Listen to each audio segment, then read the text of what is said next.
یک مسئله بسیار مهم ارزش معنوی مادری است. مادری افتخاره.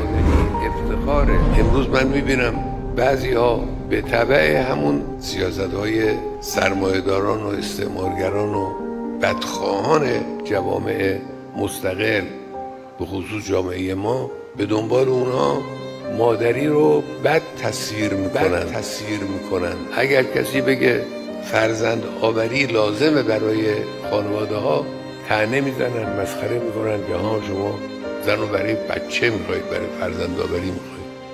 مادری یک افتخاره.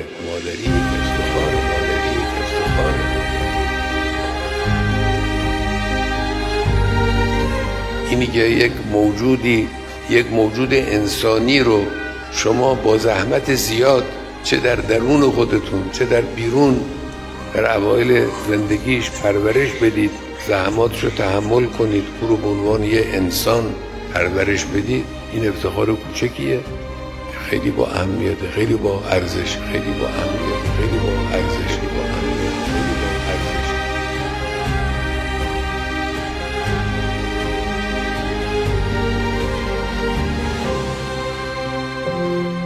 از پیغمبر سوال میشه من ابر به چه کسی خوبی کنم نیکی کنم ترجیح داره؟ فرمود امک، مادر. گفت ثم بعدش به کی؟ باز فرمود به مادر. دفعه سوم پرسید بعد به کی؟ حضرت فرمود به مادر. 3 بار گفت به مادر. ابر به چه کسی خوبی کنم نیکی کنم ترجیح داره؟ 3 بار گفت به مادر. ابر به چه کسی خوبی کنم نیکی کنم ترجیح داره؟ اینی که در روایت داره که الجنت تحت اقدام الامهات، تحت اقدام یک کنایه از تعبیر کنایی است. بهشت زیر پای مادره یعنی دم دست مادر. بهشت زیر پای مادره یعنی دم دست مادر.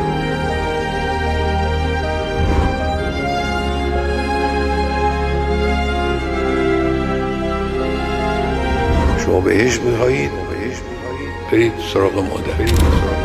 شما بهشت میخواهید برید سراغ مادر. به او محبت کنید، با او مهربانی کنید، به او خدمت کنید، از او اطاعت کنید، به او احترام کنید، او بهشت رو به شما خواهد داد. به او محبت کنید، به او مهربانی کنید، به او خدمت کنید، به